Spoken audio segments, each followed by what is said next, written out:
Picture the finest army on earth, running for its life. Redcoats torn, ammunition gone, soldiers collapsing in the road, and chasing them for 16 miles, farmers, blacksmiths, old men and teenage boys firing from behind every stone wall in Massachusetts. This really happened. On a single day in April 1775, the British Army marched out to seize some guns from a few country villages. By sunset, 273 of their men were dead, wounded, or missing, and the American Revolution had begun. This is the story of that day. Not the version from your school books, the real one. And it is far stranger and far bloodier than the legend. To understand it, you have to understand what Boston was in the spring of 1775. An occupied city. Thousands of British regulars camped on its streets, warships in its harbor, and all around them, in the towns and farms of Massachusetts, a countryside quietly preparing for war. For months, the colonists had been smuggling muskets, casting bullets, and stockpiling gunpowder. They drilled on village greens after church. They organized companies of men sworn to be ready at a minute's warning. The Minutemen. And they built something the British never fully understood. A warning system. Riders, church bells, signal fires, stretching from town to town like a nervous system across the entire colony. Massachusetts was not waiting to be attacked. Massachusetts was waiting for a signal. General Gage, the British commander, knew all of it.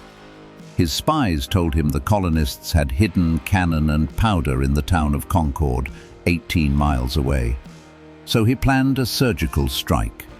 700 elite troops, moving at night in secret, march out, seize the weapons, march back before the countryside could react. On paper, it was simple.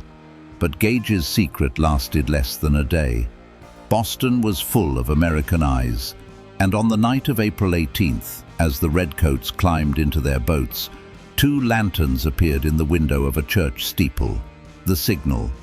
Riders exploded out of the city in every direction. Church bells began to ring, town after town, spreading the alarm faster than any army could march.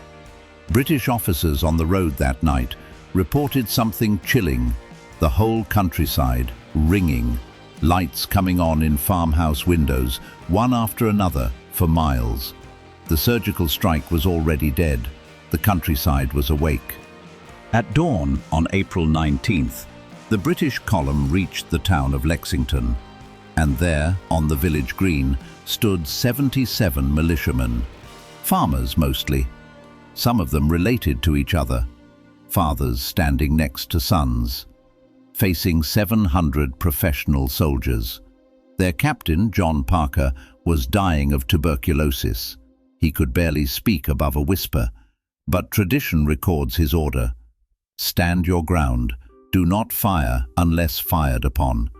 But if they mean to have a war, let it begin here. The British moved in, shouting at the rebels to disperse. The militiamen, hopelessly outnumbered, began to back away. And then, a single shot.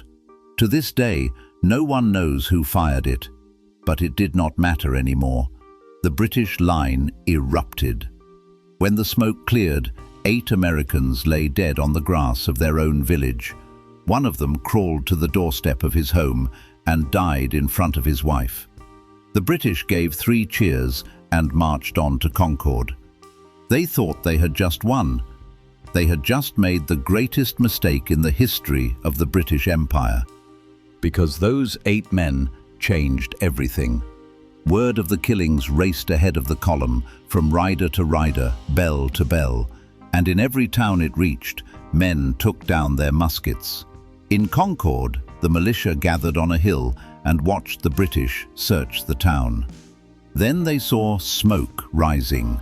The redcoats were only burning captured gun carriages. But the men on the hill did not know that. One of them turned to his commander and asked a question that still echoes. "Will you let them burn the town down?" the militia advanced on the town's north bridge. The British guard there, about 100 men, opened fire, and this time the farmers fired back. A full, disciplined volley delivered on command. British soldiers fell. The rest broke and ran.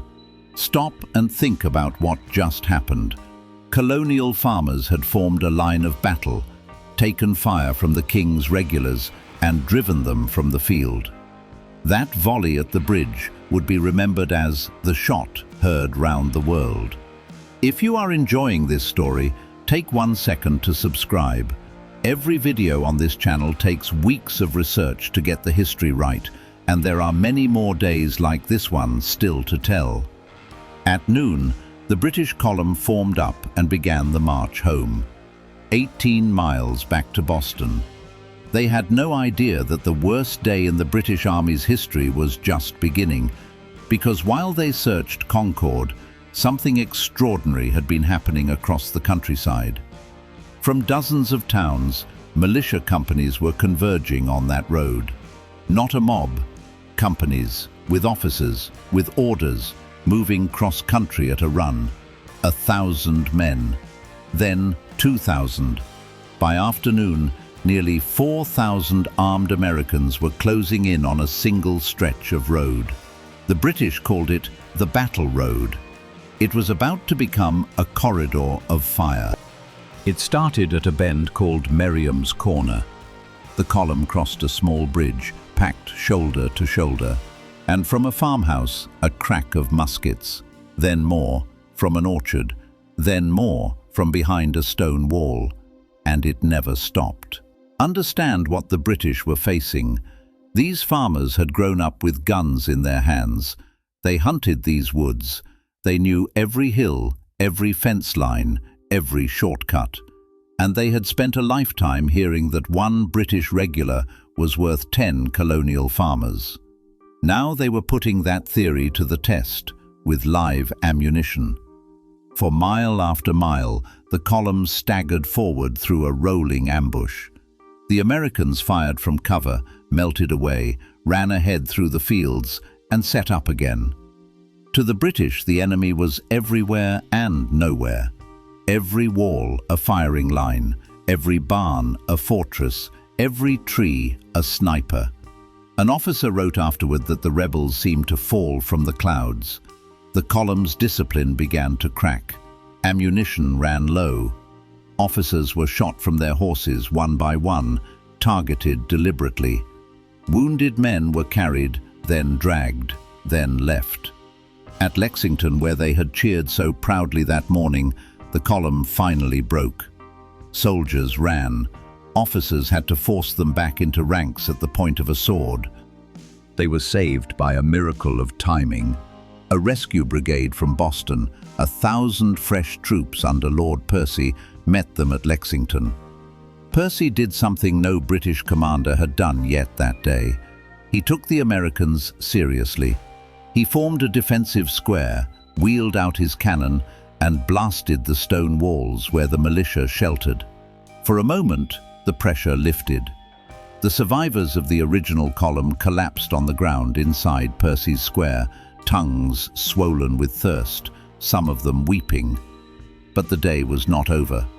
The reinforced column still had 12 miles to go, and the worst fighting of the entire day came in the village of Menotomy, where the battle turned savage. House to house, room to room, old men fought in their own kitchens, and among them, a farmer named Samuel Whittemore, 78 years old, attacked the passing column alone. He killed 3 soldiers before he was shot, bayoneted, and left for dead. He survived, and he lived another 18 years in the country he helped create that afternoon. As the sun set, the shattered column finally staggered into Charlestown under the protection of the Royal Navy's guns. The farmers stopped at the edge of the water and watched them go. The butcher's bill told the story. 273 British soldiers dead, wounded, or missing, nearly triple the American losses. The most feared army on earth had been beaten in open country in a single day, by men who that morning had been ploughing fields and shoeing horses.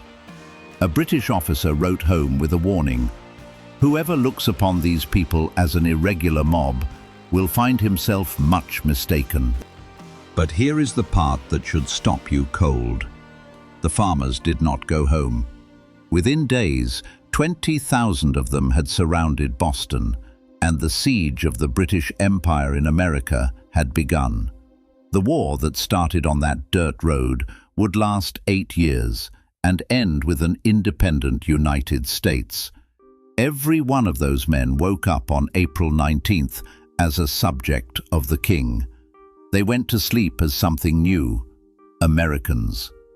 The greatest empire on earth had marched out that morning to take away a few guns. It marched back, having lost a continent.